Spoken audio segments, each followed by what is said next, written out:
है मंत्री जी, ठीक है वैसे तो खड़ा हो जाइए सर, रुक जाइए बताएंगे संबंध में आज बड़ी योजना का हम संन्यास किया जाए अगर 9 करोड़ का अधिक राशि से हो रहा है तो जब काम ये लोगों की नीचे करो और आगे जो जरूरत हो जा रहे थे काफ़ी महत्वपूर्ण और देश के कोने कोने से लोग यहाँ पर आते हैं। हमारा प्रयास होता है DCR बनना चाहिए, परामर्श की दृष्टि में करूँगा जाकर और DCR बनने के बाद सर 9 करोड़ की खर्च हो रही है और महोत्सव में चेयर खाली है सर, महोत्सव में चेयर बहुत भीड़ 5000 की भी नहीं है और 9 करोड़ की खर्च है। करेंगे मंत्री जी, बिहार के करेंगे कहाँ हो रहा है? बिहार में बिहार की बात कर भैया देव के विकासनाथ मंदिर हुआ है, अब जिसके चर्चा की है सर। देव के विकास के नाम पर खर्च हो रहा है लेकिन देव एक्रोचमेंट का शिकार है। सर इतने पैसे खर्च कर भीड़ नहीं जुट पाती है, इसका क्या मंत्री जी एक डिमांड हुआ है, बनारस से कोलकाता तक ग्रीनफील्ड एक्सप्रेस बन रहा है, गडकरी जी के अधीन में बन रहा है, उससे आपको देव को जोड़ने का कोई प्रयास होगा? ग्रीनफील्ड एक्सप्रेस से जानकारी है, देखते हैं प्रस्ताव आएगा विचार किया। देव के एक्रोचमेंट मुक्त कब तक करा दिया जाएगा सर?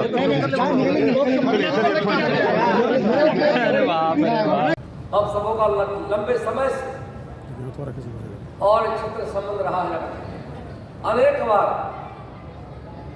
और लोक आस्था का महान पर छठ के मौके पर हम सबों को आने का मौका मिला और एक बार छठ करने का मौका मिला था। परिवार में निर्णय हुआ कि हम छठ वही करेंगे। कुछ साल पहले मैं यहाँ पर आया था, रात्रि विश्राम भी किया था और छठ करने का मौका मिला था। तो आज एक नई जिम्मेदारी मुझे मिली है और हमारे पास प्रस्ताव जिला पदाधिकारी का जब आया, पटन विभाग सचिव आया जब कि देव महोत्सव हो रहा है तो काफ़ी अच्छा लगा, चलना चाहिए।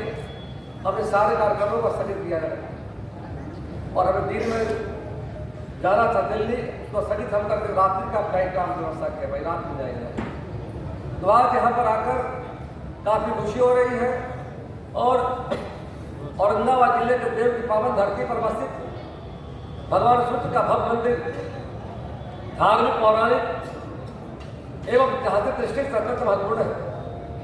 दुनिया और देश के कोने कोने से लोग बड़ी संख्या में लोक आस्था का महान छठ के मौके पर आते लोग मंदिर की रचना का मंदिर की भव्यता उसकी सृष्टा अपने आप विशिष्ट स्थान रखती है।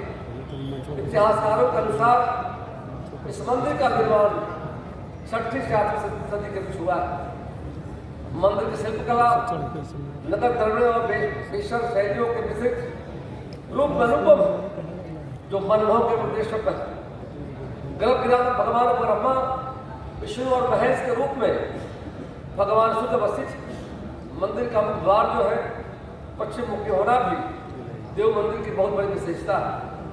पौराणिक मान्यता यह भी है कि इस मंदिर का निर्माण भगवान विश्वकर्मा ने अपने हाथों से स्वयं किया था। आज अक्षरा सप्तमी के दिन सूर्य जन्मोत्सव का महोत्सव हम लोग सूर्य महोत्सव के रूप में मनाते हैं। यह औरंगाबाद वासियों के लिए, मगध वासियों के लिए और बिहार वासियों के लिए आज का दिन महत्वपूर्ण दिन है। देव का ऐतिहासिक सांस्कृतिक पर्यटन दृष्टि से विकास करने की और राज्य सरकार प्रयास है। इसी क्रम में सूर्य महोत्सव के महत्व को देखते हुए हमारी सरकार ने राजकीय महोत्सव का दर्जा भी दिया है। आने वाले समय में देव को एक पावन ऐतिहासिक तीर्थस्थल के साथ साथ पर्यटन स्थल को विकसित करने का कार्य किया जा रहा है। मित्रों साथियों, आप सभी देववासियों को सूर्य महोत्सव की पुनः हार्दिक शुभकामनाएं। भगवान सूर्य की कृपा आप सभी पर हमेशा बनी रहे। साथ ही साथ राज्य सरकार के द्वारा लगातार भारत सरकार के सहयोग से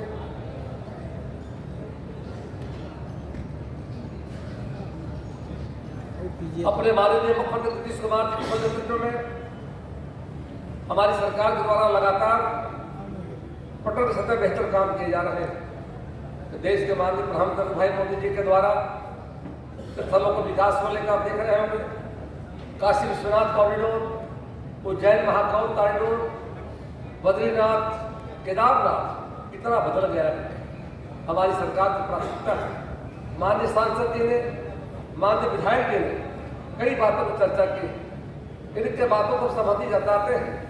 कहीं तीर्थस्थल हो, पर्यटन हो, मैं समीक्षा जब पर्यटन विभाग का कर रहा था तो हमने कहा कि तीर्थ आसपास को जो एरिया होता है, सड़क होता है, संपर्क पथ होता है, रोशनी का प्रबंध हो, जल जमाव कहीं दिखे नहीं जाकर, अंडरग्राउंड केबलिंग होना चाहिए जाकर, बेहतर ट्रेन का सिस्टम कवर ड्रेन होना चाहिए, रोशनी का प्रबंध हो, नियमित सफाई होना चाहिए जाकर।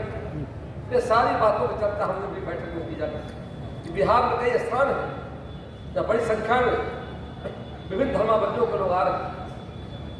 हिंदू धर्मावलंबी के लोग प्रतिवर्ष गया धाम में गया जी आते हैं, अंतरफैला फल्गु नदी किनारे प्रभु आत्मा का शांति के लिए कुंड तर्पण करने आते हैं। 2023 में 17 दिनों 15 लाख लोग आए थे। पितृपक्ष मेले के मौके पर 15 लोगों का आगमन हुआ था और प्रतिदिन लगभग 20 से 25 लोग वहाँ थे। उसी तरह से बौद्ध गया भगवान बुद्ध की ज्ञानस्थली है। भगवान बुद्ध को ज्ञान प्राप्त हुआ था, वहाँ भी लगातार दुनिया के कई देशों से आए लगे, जापान, चीन, म्यांमार, वियतनाम, लगातार फ्लाइट वहाँ से जा रही है। उसी तरह से सिख धर्मावलंबी का आप देख लीजिए, अपने गुरुगोविंद सिंह महाराज जी का जो पटना साहिब में है, वहाँ भी 350वां प्रकाश पर जब मना रहे थे 17 में, दुनिया के कई देशों का लाखों लोग आए थे। जैन धर्मावलंबी, ऐसे तमाम बौद्ध, जैन, हिंदू, सिख, ऐसे तमाम धर्मावलंबी के जो लोग हैं जिनका इस धरती पर आना होता है, हमारी सरकार की प्राथमिकता है। बड़े पैमाने पर कई जगहों काम हो रहा है।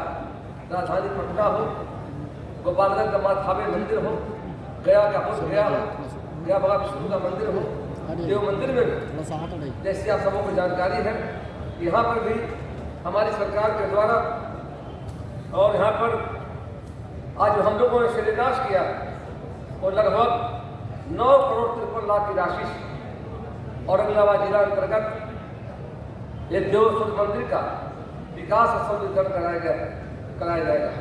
इसकी शुरुआत हो गई है।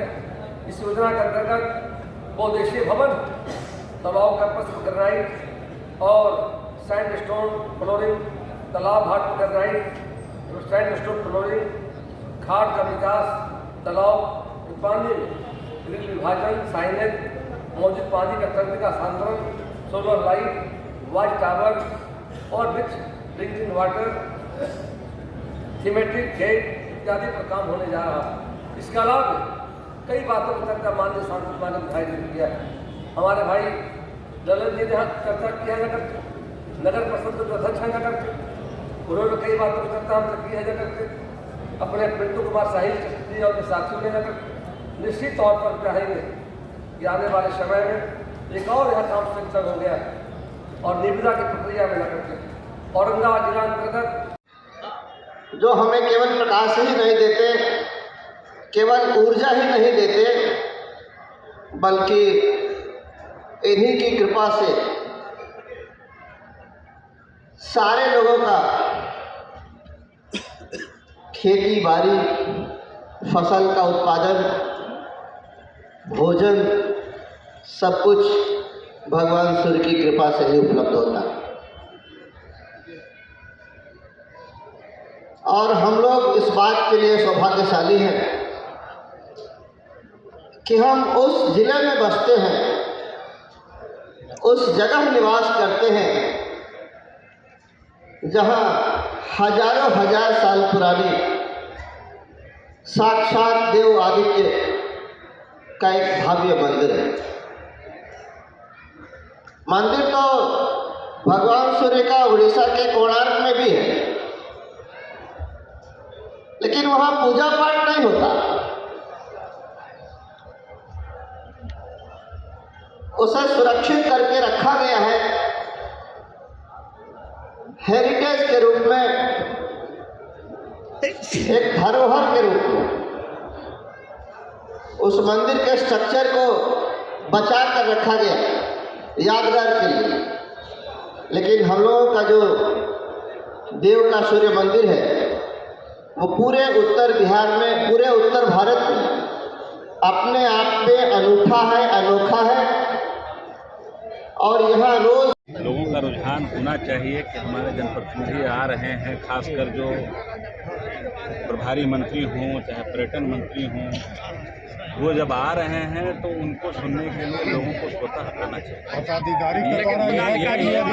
ये मैं बहुत जब से बना हूँ तब से देख रहा हूँ उद्घाटन सत्र में लोग कम होते हैं, लेकिन अब ये है बात कि प्रचार प्रसार इसका होना चाहिए और लोगों को बताना चाहिए कि ये प्रोग्राम है। इसीलिए मुझे लगता है कि माननीय मंत्री जी ने ये कहा कि लेकिन विधायक जी कहा कि जनप्रतिनिधियों की भागीदारी ज़रूरी है कि मुखिया को आप इन्फॉर्म करिए, ज़रूरी है कि वार्ड पार्षदों को इन्फॉर्म करिए, ज़रूरी है कि जिला पार्षदों को इन्फॉर्म कीजिए, सबको इन्फॉर्म करना चाहिए। इन्फॉर्म करने से क्या होगा कि जब लोग जनप्रतिनिधियों की भागीदारी सुनिश्चित होगी तो लोग स्वतः चले आएंगे और वो एक अच्छा मैसेज जाएगा उससे। पिछले वर्ष आप भी सरकार में थे, उसमें तो भीड़ थी। जिम्मेवार कौन इसका? इस बात को समझिए, माननीय मंत्री जी ने मंच से इंगित कर दिया है। कहीं न कहीं मैं ये समझता हूँ कि सुधार की आवश्यकता है। किसी पर लांछन या आरोप लगा के कोई बेनिफिट नहीं मिलना है, इसमें सुधार की आवश्यकता है।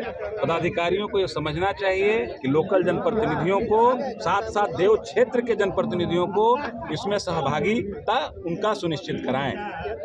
सहभागिता सुनिश्चित होगी जनप्रतिनिधियों की तो ऑटोमेटिक आपका ये संदेश जाएगा और लोग ऑटोमेटिक आ जाएंगे। तो मान लिया जाए कि कहीं ना कहीं चूक हुई है। देखिए, मैं बोल रहा हूँ फिर, इसमें सुधार की गुंजाइश है। हम लोगों को सुधार की बात करनी चाहिए। आज हम लोग जिस परिप्रेक्ष्य में यहाँ खड़े हैं, देव के विकास के लिए, देव के प्रगति के लिए हम लोग अपनी बातों को रखेंगे। अब नेगेटिव बातें करके उससे कोई हलाहल नहीं निकलने वाला। जिला प्रशासन दोषी है कि प्रतिनिधि दोषी? चलिए ठीक है, अब वो मैंने बता दिया आपको।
इसके लिए प्राइवेट स्कूल एसोसिएशन के जितने भी स्कूल इसमें पार्टिसिपेट करते हैं उन सबों का हार्दिक अभिनंदन।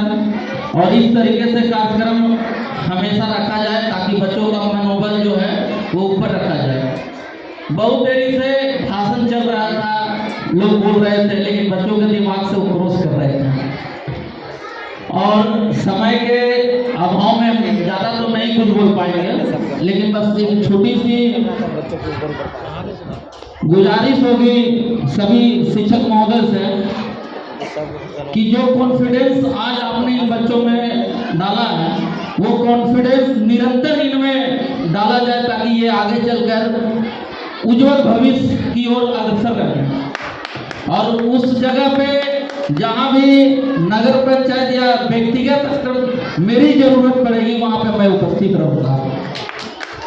और आप बच्चे कहानी पढ़े होंगे, आप लोग बताइए कि एक खरगोश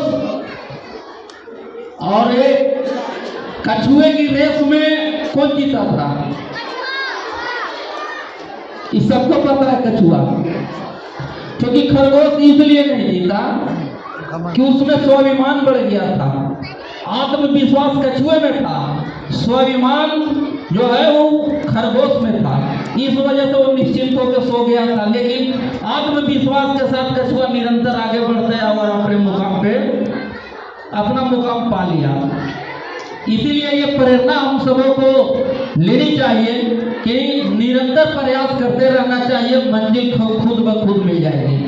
और गार्जियन से भी एक आग्रह होगा कि आप दिन भर कितना भी व्यस्त हो, परंतु आप आधा घंटा समय अपने परिवार के लिए निकालिए, अपने बच्चों के लिए निकालिए।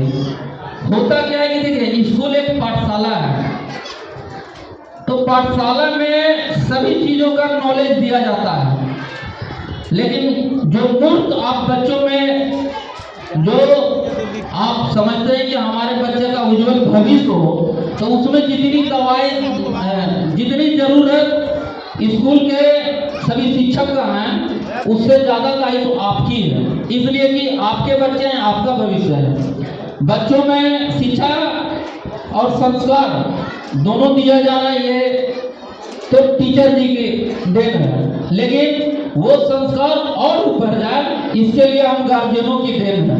हम अगर व्यस्तम समय से कुछ समय अपने बच्चों के लिए निकाल लें तो स्वाभाविक है कि आपके बच्चे जो हैं आगे की ओर अग्रसर रहेंगे। और मैं पुनः सभी विद्यालय के आए हुए जितने भी पार्टिसिपेट प्राइवेट स्कूल एसोसिएशन में कर रहे हैं, मैं उनका तहे दिल से अभिनंदन करता हूं।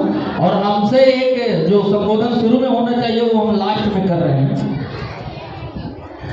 आज इस सभा में उपस्थित हमारे गार्जियन राजेंद्र प्रसाद गुप्ता जी जो पैक्स अध्यक्ष हैं, मनीष पाठक जी जो उप प्रमुख भी रह चुके हैं और मुखिया भी रहे हैं, इनका भी किरदार साफ है, और हमारे बड़े भाई आलोक भैया जी केताकी के मुखिया जी, धीरेन्द्र जी, और यहाँ पे तमाम मीडिया के जितने भी प्रभारीगण हैं, आप सबों का पुनः इस प्राइवेट स्कूल एसोसिएशन में बहुत बहुत धन्यवाद। और एक बार पुनः मैं इस स्कूल के सभी जितने भी पुरस्कार प्रतियोगिता का जो पुरस्कार वितरण कार्यक्रम है, इस कार्यक्रम में हम सबों के बीच में उपस्थित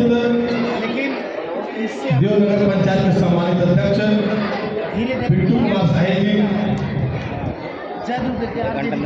देव प्रखंड के पूर्व मुखिया, पूर्व उप प्रमुख केताकी पश्चिम पंचायत के 2 बार मुखिया रहे भाई मनीष राज पाठक जी, देव पैक्स के सम्मानित अध्यक्ष बड़े भाई राजेंद्र प्रसाद गुप्ता जी, केताकी पश्चिमी पंचायत के 2 बार मुखिया बने धीरेन्द्र रंजन जी। इस कार्यक्रम में आपकी हर इस कार्यक्रम के हर गतिविधियों को संकलन कर रहे हैं मीडिया से जुड़े हुए वीरेंद्र जी, सचिन जी, गंगा भास्कर जी, चित्रंजन जी, रविकांत पाठक जी, हमारे गुरुदेव आदरणीय अजय बाबू और आपके एसोसिएशन से जुड़े और एसडीए भी स्कूल के संचालक हमारे बचपन में हमको पढ़ाए गुरुदेव आदरणीय दीपक राय जी, समझ लेंगे। और जिन्होंने नहीं भी पढ़ाया लेकिन शिक्षा दान दे रहे हैं ऐसे सभी गुरुवर और एसोसिएशन के सभी शिक्षक इस कार्यक्रम प्रतियोगिता में भाग लेकर और सफल और असफल जो विद्यार्थी यहाँ आए हैं, माताएं बहनें, हमारे अभिभावक, नौजवान साथियों, आज यह कार्यक्रम सबको तो जल्दी की शिक्षा के क्षेत्र में 60% जरूरतों को पूरा करने में अगर किसी का योगदान है तो वह प्राइवेट स्कूलों का है। मैं इस बात को स्वीकार करता हूँ, राज्य की हो या चाहे राष्ट्र की हो, सबको शिक्षा एक समान देने का लक्ष्य या उनका अधिकार, मौलिक अधिकार सरकार का होता है। और सरकार जिस उद्देश्य में सबसे ज्यादा असफल तक रहा है, उन असफलताओं को पूरा करने में प्राइवेट स्कूल का बहुत बड़ा योगदान है।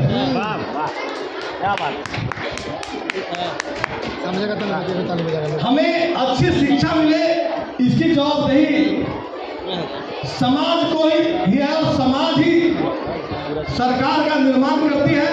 लेकिन आज जब निजी विद्यालय की परिकल्पना हम सबों के बीच में आई है, तो इस निजी विद्यालय की परिकल्पना में समाज के द्वारा समाज के लिए और सामाजिक आवरण लिए हुए जिस संगठन का निर्माण होता है वह विद्यालय निजी संगठन के माध्यम से चलता है।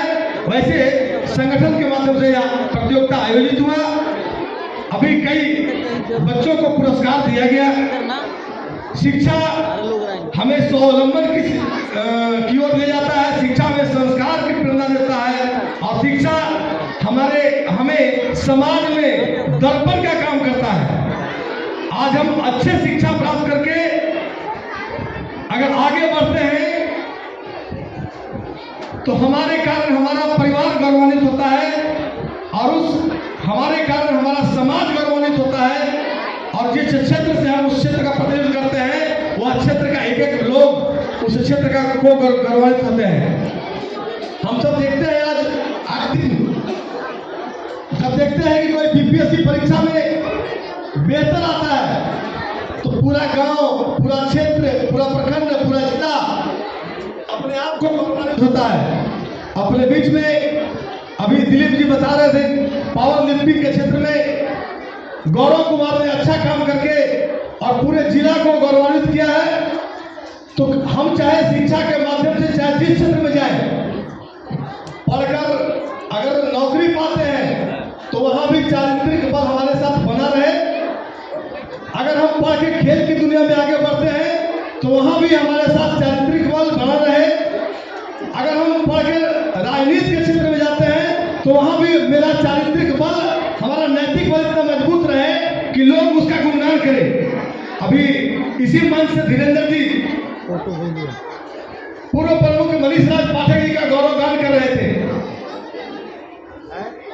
यह गौरवगान किसी व्यक्ति का गौरवगान नहीं था, उस व्यक्तित्व का गौरवगान होता है जिन्होंने राजनीति में रहकर के अपनी नैतिक सुचिता को इस क्षेत्र में स्थापित किया। हम भी धीरेन्द्र रंजन जी की इस बात का समर्थन करते हैं जिन्होंने दो बार मुखिया रहते हुए 5 साल देव का उप प्रमुख के नाते सेवा करते हुए अपने राजनीतिक जीवन के दामन पर कभी दाग नहीं लगने दिया। ऐसा उदाहरण पेश करने का हम सबको भी उदाहरण लेना चाहिए। आज माताओं बहनों से भी, अभिभावकों से भी आग्रह होगा कि हम अपने बच्चों को जहां कभी पढ़ने भेजते हैं पहले उस संस्थान का आचरण, उस संस्थान में पढ़ाने वाले शिक्षण संस्थान के बारे में उसकी पृष्ठभूमि का आकलन कर लें ताकि वहीं से आपके भविष्य का आपके भविष्य, आपके बच्चे का भविष्य का निर्माण होता है। और वह स्कूल आपके अंदर में जो भाव विकसित करेगा, प्रतियोगिता का भाव विकसित करेगा, चरित्र निर्माण का भाव विकसित करेगा, स्वावलंबन का भाव विकसित करेगा, उसी से आपके बच्चा आने वाले दिनों में आपका मान बढ़ाते हुए अपने समाज का भी मान बढ़ाएगा और अपने देश का भी मान बढ़ाने में सफल होगा। इसलिए हम सब का दायित्व होता है कि बच्चों में, कई अभिभावक कहते हैं कि पढ़ लिख के कोई ऐसा नौकरी प्राप्त करो जहां से 2 नंबर का रुपया आता हो। अभी थानाध्यक्ष महोदय यहाँ पुरस्कार वितरण कर रहे थे। उनका पेशा ऐसा है कि उसके वर्दी पर दाग लगते रहता है, बिना रिश्वत का कोई काम नहीं होता है। तो हमें बच्चों से एक आग्रह होगा कि हम ऐसा नौकरी नहीं प्राप्त करें जो हमारे पेट भरने के लिए, गलत काम करने के लिए प्रेरित करता हो। आज समाज में मनीष जी का उदाहरण है, जिन्होंने राजनीति में स्थापित होकर कभी कमीशन खोरी को बढ़ावा नहीं दिए और न कभी अपने ऊपर कभी दाग लगने दिए। तो हम सबको भी, चाहे वह पढ़कर नौकरी प्राप्त करें, खेल की दुनिया में आगे बढ़े, पूरी ईमानदारी से, पूरी निष्ठा से, अपने चारित्रिक बल से आगे बढ़े। यही बात आशीर्वाद के साथ, इन्हीं बातों के साथ आपको क्षेत्र में, आप जिस क्षेत्र में बढ़े उस क्षेत्र में आगे बढ़ के और समाज का नेतृत्व करें और समाज आपका अनुकरण करे, ऐसा काम हम सबको करना चाहिए। भारत माता की कला मंच दुर्गा मंदिर देव के तत्वाधान में ये ब्लड डोनेशन कैंप का जो आयोजन किया गया है, तो प्लस में यहाँ पे उपस्थित सतीश जी, नगर परिषद औरंगाबाद के चेयरमैन, और इन सब लोग यहाँ पे आए हुए हैं। मैं कहना चाहूँगा कि ब्लड डोनेशन जो है रक्तदान महादान है, सब लोग जानते हैं। रक्त देने से जो भ्रांतियाँ हैं कि कमजोरी होता है, वो रक्त फिर नहीं बन पाता है, ये सब भ्रांति है। इवन रक्तदान करने से वो रिजुविनेट होता है, जो हमारे अंदर का रक्त है वो नया रक्त का संचार होता है। और मेडिकली ये बोला गया है कि हर 3 महीने पे रक्त आप दान कर सकते हैं। तो रक्तदान करना चाहिए, इससे किसी न किसी का लाइफ बचता है। बहुत सारे थैलेसीमिया से हमारे मरीज हैं जिनको हमेशा जरूरत पड़ती है, और रक्त किसी फैक्ट्री में तो बनाया नहीं जा सकता, ये हमारे और आपके देने से ही हो सकता है। तो इस ओर आप सब लोग बढ़ कर आए और रक्तदान करें, जिससे किसी की लाइफ बच सकती है। Thank you. ज्ञानी नंद ब्रह्मचारी जी का ये मंदिर है। हम कैमरामैन से चाहेंगे कि उनके जो जहाँ पे वो समाधि लिए थे उस समाधि स्थल को दिखाएं। यही वह समाधि स्थल है जहाँ पे श्री ज्ञानी नंद ब्रह्मचारी जी समाधि ले लिए थे। उनका समाधि यहाँ पे बना हुआ है। इसके बाद अपना जो उनका शिष्य थे जो श्री अभयानंद जी, उनको सौंपा। इसके बाद अभयानंद जी भी समाधि ले लिए। आइए हम बात करते हैं, यहाँ पे हमारे साथ यहाँ के देख रेख करते हैं, वो अभी हमारे साथ उपस्थित हैं। क्या नाम है चाचा आपका? मेरा जी, इधर कैमरा के सामने। दर्शक यादव। ये मंदिर का महत्व क्या है और कैसे बना ये मंदिर? मंदिर जैसे बाबा एगो हलन उन्हें बोखला वृंदावन से आए, तो कोई समय बीतने देव में तो आकर के वहाँ से भी चल, तो ये तो सब हरी जंगल झाड़ना है पहले तो अलन, तो वह प्यास लग गए उनका, तो ये जंगल झाड़ पानी कहाँ मिले है। तब सोचा कि अब क्या करेंगे, मरिए जाएंगे प्यास है।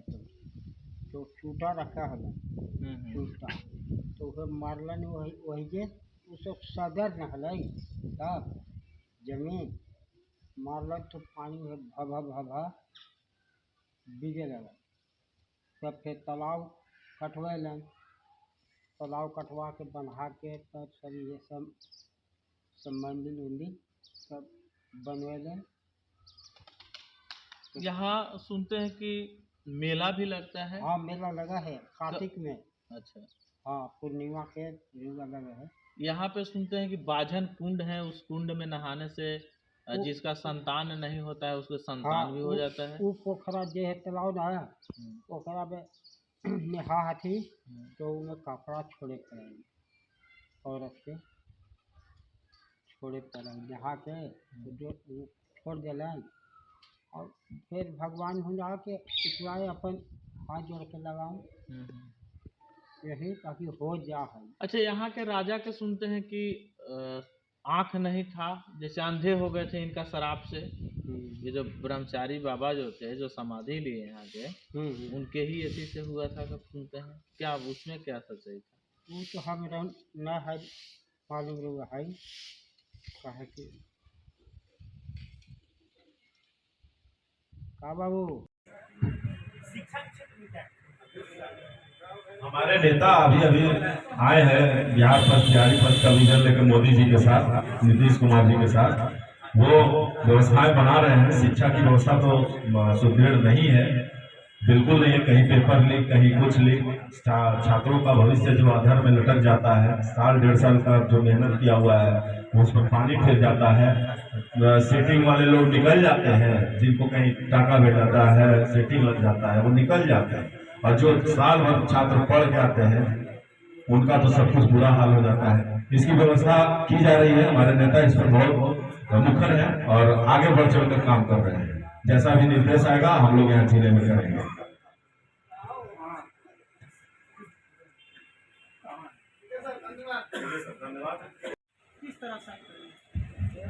देखिए, जिले में जो समस्या आएगी हमारे संज्ञान में, हमारे कार्यकर्ताओं के द्वारा, हमारे जिले के लोगों के द्वारा, उसको मैं संबंधित विभाग से बात करूंगा। मैं चूंकि पढ़ा लिखा हूँ, कुछ समस्याएं आती हैं, कुछ ऐसी भी समस्याएं आती हैं जिसमें थोड़ा समय लगता है। और जो समस्याएं काफी दिनों से पड़ी होती है तो उसमें वो किस कारण से पड़ी हुई है, इसको मैं संबंधित विभाग से जानने का प्रयास करूंगा। और अगर कोई समस्या भ्रष्टाचार की वजह से रुकी हुई है, कुछ लेन देन की वजह से रुकी हुई है, तो उसके लिए लड़ाई हम जारी रखेंगे। जो भी होगा उसके लिए हम करेंगे। और इतना जरूर याद रखिएगा, इस फाइट को आप लोग अपने पास रखिएगा कि पूरी ईमानदारी और पूरी निष्ठा के साथ काम होगा। और जो काम होगा वो सबको दिखाकर होगा, कोई काम चुपके से बंद कमरे में नहीं होगा। मैं कुछ भी होगा, जिस स्तर तक जाना होगा मैं आवाज उठाऊंगा।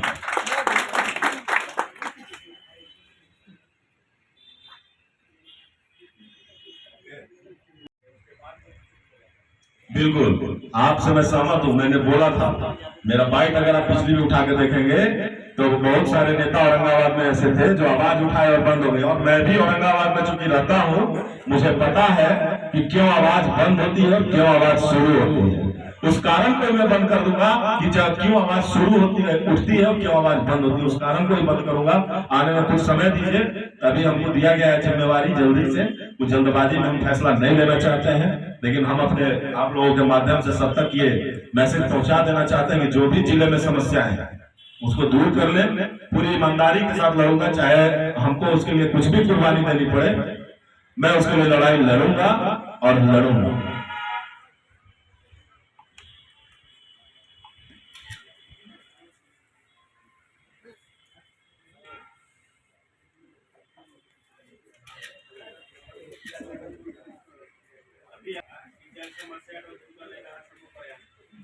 और आपको पता होना चाहिए कि कल के डेट में बादुल में ऑलरेडी वहाँ से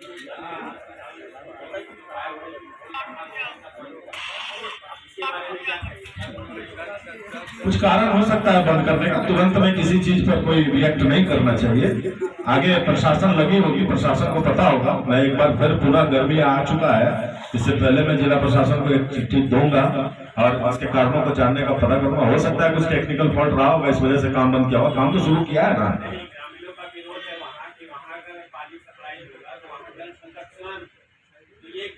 वो जन समस्या है और वो बैठ के प्रशासन और जनता के बीच में बैठ के आपसी सहमति से सुलझ जाएगा। उसको कोई इश्यू बनाने का नहीं है। हमको सिर्फ और सिर्फ ये चाहिए कि जनता, वहां की जनता को भी प्रॉब्लम ना हो सकता है कुछ अज्ञानता हो ऐसा कह रहे हो, तो हम ये चाहते हैं कि यहाँ की जनता को भी दिक्कत ना हो, वहां की जनता को भी दिक्कत ना हो, ऐसी कोई व्यवस्था बनाई जाए।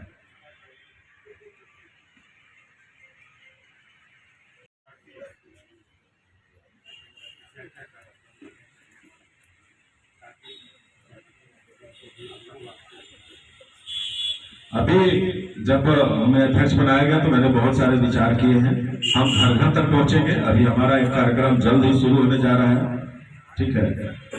हर घर चिराग आपके द्वार कैसे करके कुछ कार्यक्रम होगा, जो हमारा कोटेशन होगा बता दिया जाएगा और हम लोग सारे कार्यकर्ता मिलकर उसको करेंगे। हमारा भ्रमण होगा, और जब भ्रमण के दौरान सायंकाल होगा वही मेरा प्रवास होगा। अभी जस्ट उसकी डेट की घोषणा करेंगे, क्योंकि हमारे पदाधिकारी लोग आए हुए हैं, सबकी राय जानना जरूरी होता है पार्टी में। सबकी राय जानने के बाद हम लोग इसकी घोषणा करेंगे और वो पूरी मजबूती से होगा और हम लोग घर घर तक पहुंचेंगे।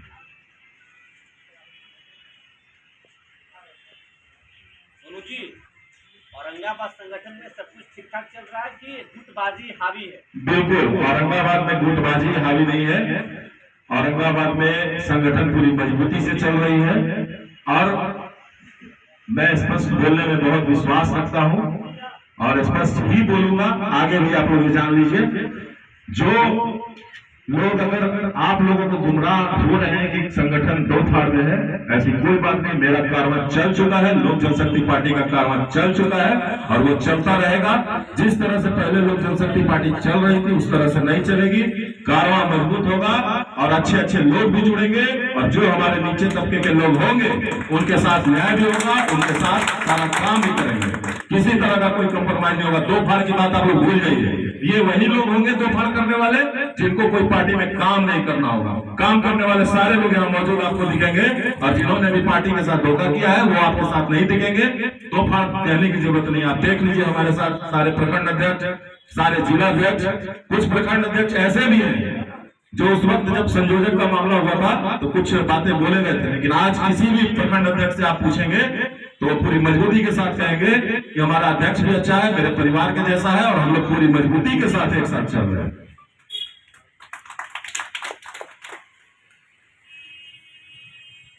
आपका नेतृत्व कई लोग स्वीकार नहीं कर रहे। अब आपको पता होगा नेतृत्व में किसको आप मानते हैं। हमारे साथ पूरी टीम है। पार्टी के कई नेता नेता आप किसको मानते हैं? जब नेतृत्व करता नेता के द्वारा दिए गए निर्णय को जब ना माने तो वो नेता कैसा है? हमारे आदरणीय नेता ने मुझे ये जिम्मेवारी सौंपी है। अगर हम वैचारिक मतभेद कहीं कहीं किसी न किसी एक शहर में होते रहते हैं, लेकिन हमारे नेता का अगर आदेश आज भी हो जाएगा तो मेरी महत्वाकांक्षा पार्टी से बढ़कर नहीं है। कभी भी मैं पार्टी के नेता का आदेश ही मानूंगा और जो नहीं मानते हैं वो पार्टी की कभी हो ही नहीं सकते। अनुशासन हमारे लिए सर्वोपरि है। हमारा देख लीजिए आप, शेड्यूल समय जो था उस समय से मैंने कार्यक्रम शुरू कर दिया और किन्हीं के आने ना आने का कोई इंतजार नहीं होगा।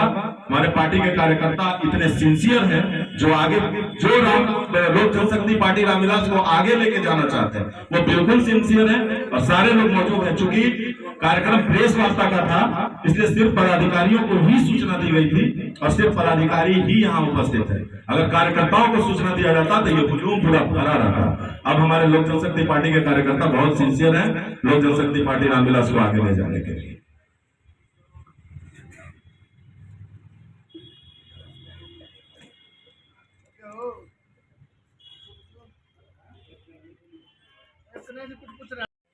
उसमें अपने आप को कहाँ देख रहे हैं? एक नंबर। दूसरा एक एक करके नहीं, वो सेम क्वेश्चन है, एक ही तरह का। दूसरा ये लोकसभा चुनाव बहुत जल्द होने वाला है, 2 महीने 2.5 महीने 3 महीने के बीच। अगर बात नहीं बनी तो आप कहाँ जाएंगे या अपने आप को कहाँ देखेंगे? बात बनना या न बनना हमारे नेता का काम है। जहां तक आपका सवाल है उस सवाल में मैं बता दूं कि हमारे नेता बिहार के विकास से कभी कॉम्प्रोमाइज नहीं करेंगे और जो भी वर्तमान में चल रहा है वो पूरी मजबूती से अपने स्टैंड पे खड़े रहते हैं और आदरणीय प्रधानमंत्री नरेंद्र मोदी जी के साथ वो हैं और उन्हें पूर्ण भरोसा है कि प्रधानमंत्री जी का सोच देख रहे हैं। आज पूरा देश मोदीमय हो चुका है क्योंकि उनका काम आप देखते हैं और वो शुरू से मोदी के हनुमान कहे जाते हैं। इसलिए हम समझते हैं कि इसमें हमें टीका टिप्पणी करने की जरूरत नहीं है। हमारे नेता इतने समझदार हैं और इतने सोचने वाले हैं कि वो बिहार के विकास के बारे में सोच कर ही कोई फैसला करेंगे और जब फैसला हो चुका है तो अभी वर्तमान में उनके साथ रहेंगे। अगर हमारा बिहार फर्स्ट और बिहारी फर्स्ट का विजन चलता है तो फिर उन्हें कोई दिक्कत नहीं होगी और अगर किसी तरह की कोई बात होगी तो वो स्वतंत्र है निर्णय लेने के लिए, उसमें हम लोग कोई टीका टिप्पणी नहीं करेंगे। बिहार में राजनीति तो चलते रहती है, उससे हम अलग नहीं है, लेकिन हमारा जो स्टैंड है हम अपने स्टैंड पर क्लियर हैं।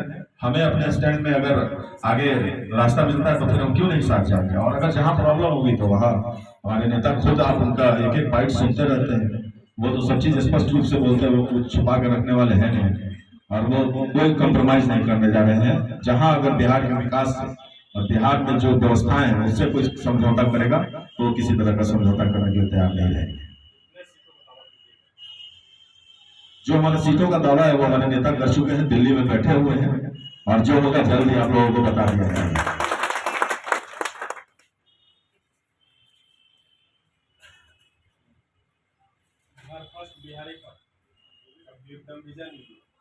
बिहार फर्स्ट का और बिहारी फर्स्ट का विजन घर घर तक पहुंचेगा, और ये पहुंचाने का काम उनके बिहार में जितने भी सिपाही हैं वो कर रहे हैं और पूरी मजबूती के साथ कर रहे हैं। और बिहार फर्स्ट बिहारी फर्स्ट के साथ कोई कॉम्प्रोमाइज नहीं होगा, वो हमारा विजन है और उस विजन को लेकर ही हम आगे बढ़ेंगे। सीट का कुछ भी हो जाए वो हमारे नेता डिसीजन लेंगे, लेकिन हम लोगों को जो जिम्मेवारियां दी गई है वो बिहार फर्स्ट और बिहारी फर्स्ट को आगे लेकर के चलने की दी गई है, उसको हम लोग बखूबी निभा रहे हैं।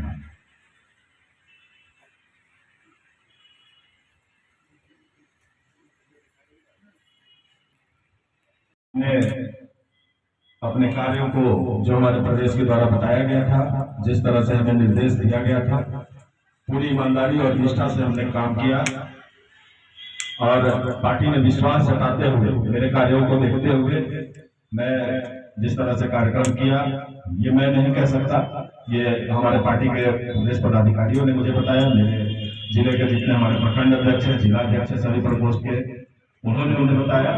हमने काम अपना ईमानदारी से किया और उसी का जिले में मजबूत करने के लिए, पार्टी को मजबूत करने के लिए हमें जिला अध्यक्ष का पद दिया गया। उसी के उपलक्ष्य में आज ये प्रेस वार्ता रखा हूँ।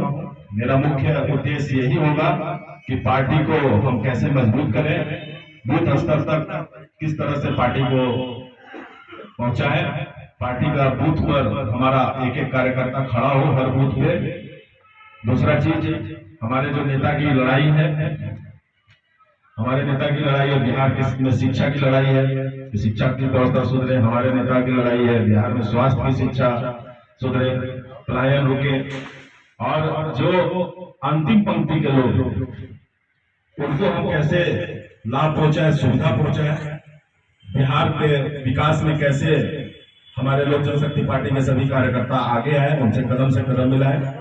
मैं उस पर काम करूंगा, पूरी मजबूती से काम करूंगा, और मैं जिलाध्यक्ष के रूप में आप सबों को बता देना चाहता हूं कि मैं जो काम करूंगा वो मेरे पार्टी के लेवल पर तो होगा ही, पार्टी को मजबूत तो करूंगा ही, लेकिन जिसके लिए दिन रात हमारे नेता एक करके वो लड़ाई लड़ रहे हैं, उसमें भी मैं अहम भूमिका औरंगाबाद में निभाने जा रहा हूं। अगर मेरे किसी कार्यकर्ताओं के साथ किसी तरह का दुर्व्यवहार होता है तो मैं बढ़ चढ़ के उसमें आगे आऊंगा, और जो भी हमसे जुड़ना चाहेंगे उनको दिल से लगाकर जोड़ूंगा, एवं जो भी हमारे कार्यकर्ताओं को ऑफिशियल किसी वो हम बर्दाश्त नहीं करेंगे। हमारी जितनी क्षमता है अपने कार्यकर्ताओं के लिए मैं उतनी क्षमता लगाऊंगा। पूरी ईमानदारी के साथ हमारे एक एक कार्यकर्ता को इस प्रेस वार्ता के माध्यम से विश्वास दिलाना चाहते हैं कि जो भी होगा पूरी ईमानदारी से होगा।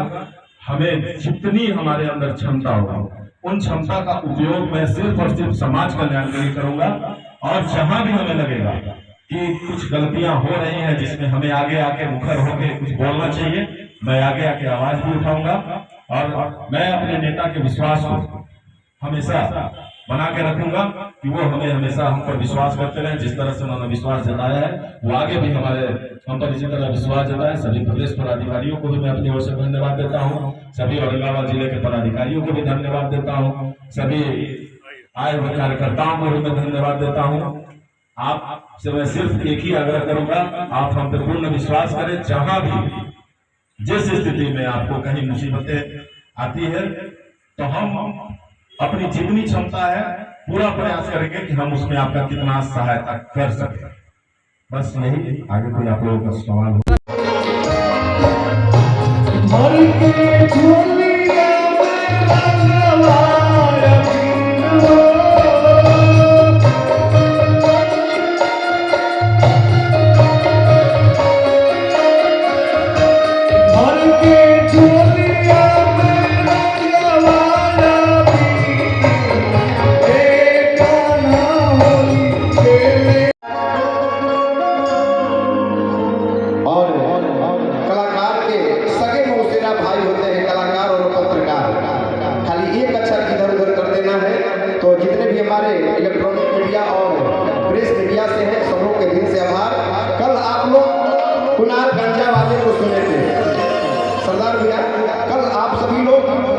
गंजा वाले को सुने थे, तो आज हम लोग स्थानीय खैनी वाले हैं।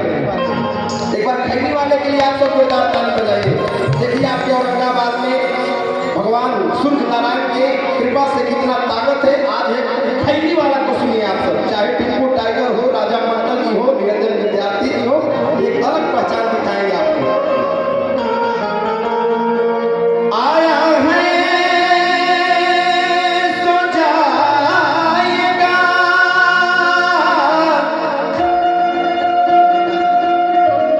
राजा रंग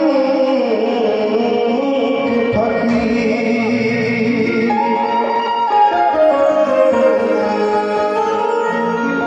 एक सिंहासन चढ़ी चले, एक बंधे जंजीर। जैसा कि हमारे अभी मंच घोषक जो कर रहे थे, हम सबके अभिभावक गार्जियन मिश्रा सर बता रहे थे कि उर्दू ने ऐसा चीज है क्या सर कि लगता है कि ये जिंदगी का सच्चाई है। और हमारे भाई विकास सिंह जी भी गाए थे